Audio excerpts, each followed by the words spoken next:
Hey, welcome back to my mini blog. পুজোর আগে wait লুসের কথা প্রায় প্রত্যেক বাঙালিরাই ভাবে, আমিও তাদের মধ্যে একজন। তাই ফ্রেন্ডসদের সাথে মর্নিং ওয়াকে যাচ্ছি। রোজকার ব্যস্ত জীবনে একটু হেলদি লাইফস্টাইল মেনটেন করার চেষ্টা।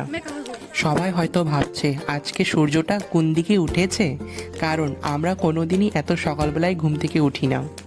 সবুজ ঘাসের উপর দেখি সেই স্কুলের বায়োলজি বুকের টাচ মি নট প্লান্ট। আর এই যে আমাদের ট্যুরিস্ট গাইড বলছে 2টো বিস্কিট দিলে সবটা ঘুরিয়ে দেখাবে। এরম নদীর ধারে ইচ্ছে হয় সারাদিন বসে থাকতে, কিন্তু কি আর করা যাবে, বাড়ি ফিরতে হবে।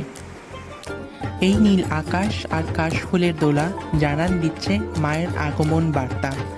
আজ পশ্চিমবঙ্গে যা অন্যায় অত্যাচার হচ্ছে তার প্রতিকার করতে মা আসছে।